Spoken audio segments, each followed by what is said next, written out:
Welcome to the Daily MBA, where business wisdom is served fresh and fast, straight from one of the top MBA programs in the world. I'll give you summaries of my lectures and readings, as well as the most important insights gained from an MBA, so you can apply all of this knowledge in every business. Let's get started. Welcome to the first episode of the Daily MBA, where I'll start teaching you about financial accounting. And so, why did I choose financial accounting as my first episode? Basically because accounting will give you the foundations needed to understand business. As Warren Buffett said it, you have to understand accounting, and you have to understand the nuances of accounting. It is the language of business, and it's an imperfect language, but unless you are willing to put in the effort to learn accounting, that is, how to read and interpret financial statements, you really shouldn't select stocks yourself. So basically, accounting is the language of business, but what does this really mean? It means that accounting is the collection of financial statements that are reporting information about a company's performance through two factors: relevance and representational faithfulness. All of these financial statements are made following some specific guidelines and standards. The US follows their specific standards, which are the GAAP, generally accepted accounting principles, but most of the other countries in the world follow the IFRS, which means the International Financial Reporting Standards. There are 5 main financial statements. The first one is the balance sheet, the most important of all of them, and it's a snapshot of the financial position. This one doesn't reset every year. Then, second is the income statement, also known as the statement of earnings or the P&L statement. This one is not a snapshot, but it's more like a video, and it gives you the full view of expenses and earnings, and it resets every period. Third, you'll find the cash flow statement, which is also like a video, but this one will show you instead the inflow and outflow of cash, and it usually starts with cash from the previous period. Fourth, you'll see the statement of changes in equity, also known as the statement of shareholders' equity. And fifth, you have the statement of comprehensive income. From all of the statements, the 3 first ones are the most important ones: balance sheet, income statement, and cash flow statement. And in today's episode, we'll take a deeper dive into the balance sheet, which usually has this structure. The balance sheet is the anchor, and it's the most important financial statement. This one is usually explained by the other statements, which are the income statement and the cash flow statement. But as you can see, it has 2 big columns. One column is going to reflect the assets or the possessions and valuable things the company has, and the other column is going to explain how the company financed those things. And that's why it will be divided in 2 parts: the liabilities and the equity. Let's start looking a little bit further into each one of those 3 parts. So first, we have assets. How do you define an asset? We're going to do this by looking at all of the possible states in time. So first, when we're looking at the past, assets arrive from a transaction or a specific event that will lead them to, in the present, have a control or access over that thing. And also, if we look at the future, all of the assets will promise a future benefit or a future inflow, and that's why they are a company's possessions. Let's say, for example, you have a car.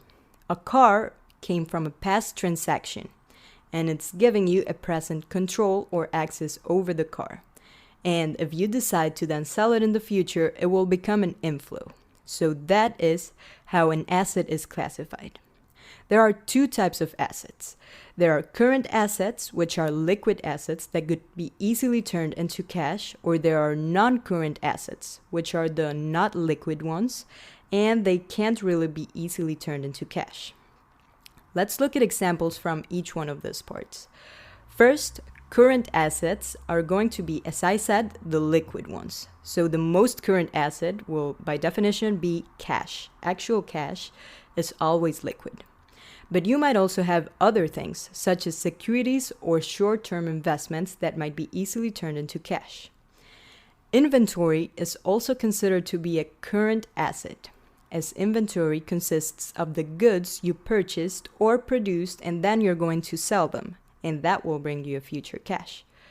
And also you have prepaid expenses, which are assets that you paid for in advance, such as rent or insurance, and they're giving you a present control or access. Another one, it's accounts receivable.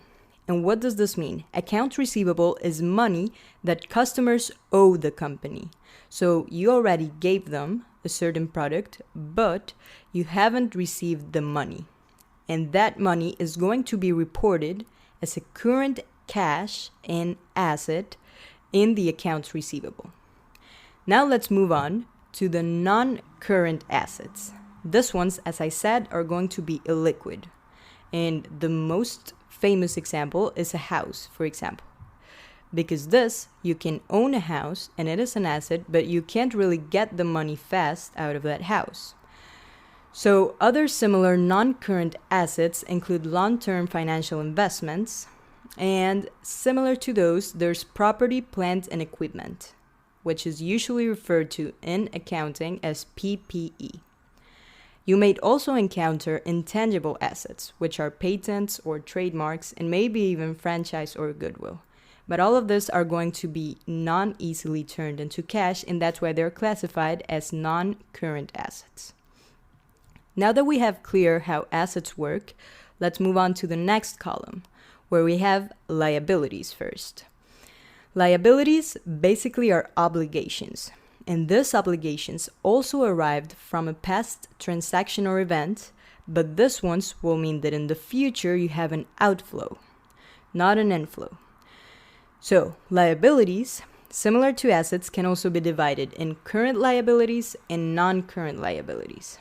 The current liabilities are the liabilities that are due to be paid within 1 year, and the non-current ones are the ones that are due to be repaid in more years in the future.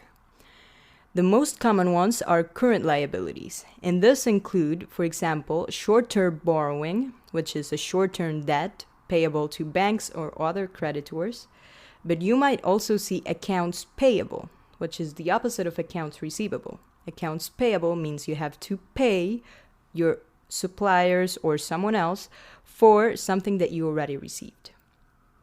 You might also see accrued liabilities. And this we'll see it a little bit later because accrued means that you're playing with time. And those are obligations for expenses that were recorded but not yet paid. And this might sound a little confusing, but it's one of the concepts that we're going to study in future episodes. Finally, as a current liability, you might also see the deferred or unearned revenue, which consists of obligations created when the company accepts payments in advance for goods or services that will deliver in the future. The non-current liabilities, as I was telling you earlier, are the ones that are due to be paid in the future or in the long term. And these ones obviously include long-term debt, which is money that was borrowed, but it's due to be repaid in more than a year from now. And it might also be other long-term liabilities like warranty or deferred compensation liabilities, or maybe even long-term tax liabilities. And so now that we have assets and liabilities, we would only be missing the third part, and this is the equity. So what is the equity? Some people even define it as the residual or the net assets.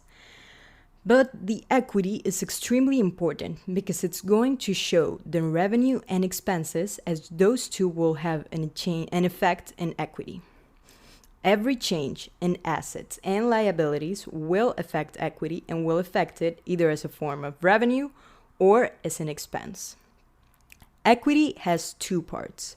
The first part is the contributed equity, which basically consists of share capital. And these are capital stocks, which are the famous stocks in the stock market. Second part would be the earned part, and this consists of the retained earnings. And what are retained earnings? Basically, all the earnings a company has gathered since its birth and inception as a company until today. So every year, a company starts accumulating all of these earnings, and they all get into this same box. How do we calculate retained earnings? Well, basically, you need three things. First, you start with the retained earnings from the start of the period. And then to that, you're going to add the net income, which consists of earnings minus expenses of that entire period. At the end, you're going to also take away the distributions you're giving to shareholders, which are also known as dividends. So, briefly stated, it would be the retained earnings of the past period plus net income minus dividends. And this is going to be the formula that will give you the retained earnings, and that's why every expense or revenue will affect this part of the statement. And so, now that we know these three parts, I want to explain how important it's balancing these parts. Because as you saw, the column of assets is the same size as the columns of liabilities and equity combined. And this is going to give us the most important financial equation that we encounter in accounting. Because basically, assets will always equal liabilities plus equity. And this means that every time you affect one column, you must also affect the other column or that same column by balancing it out. That's why this statement is called the balance sheet, because it's always balancing. And that's one of the most important takeaways that you have to learn. Every transaction will affect always two financial statements. The important thing is to know when it affects them. And that's when accrual accounting comes. Remember that weird concept that I was telling you about? Well, basically, accrual accounting talks about the timeline of the reporting period, which means when are all of these revenues and expenses captured. And for this, you can basically follow a rule of thumb. Revenue, it's captured when it's earned, expenses when they are incurred. For finishing up this episode, I want to talk a little bit more about these two financing processes that I was telling you about. Basically, you'll have assets on one column and how you paid for them on the other column. But as you can see, this can be split in two ways, because you can either raise money by debt or you can share it by shares. And this is going to be very important for every company.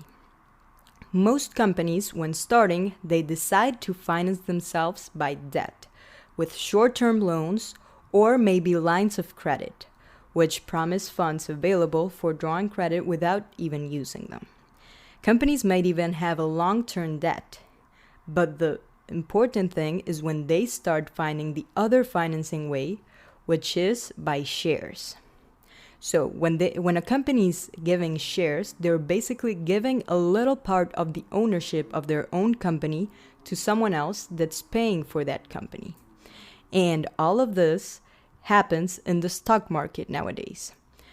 So when a company decides to make itself public in the market, it will acquire lots of money that will write in the common shares capital. But this is very important. What a company earns from IPO, which is initial public offering, is going to be the value that's reflected in a company's equity in the balance sheet. It's not their actual market capitalization. So, when a company sells its stocks to the public for the first time, that's going to give them an initial investment. But what happens later is that all of this is going to be in part of a market, which is called the stock market.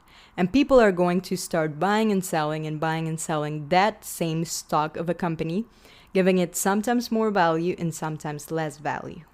But that fluctuation won't affect the company's financial statements. What is written is their initial public offering. And so why do you think companies might be willing to give ownership of a company? And this is mainly because financing through shares, it's going to give them the possibility of earning money without giving interests.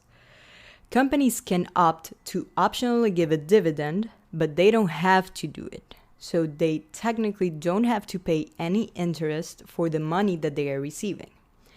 And stocks are also attractive from the buyer side. Basically because You might receive a dividend, which would be the interest, but also because you'll have capital appreciation, which means that your stock, even if you don't do anything, throughout the years will start gaining more and more value because the company is growing and you're doing nothing about it. So basically, even though you gave your money to a company, your money will grow automatically. In the market, you'll have the market capitalization of a company, which is calculated by multiplying the stock price times the shares outstanding.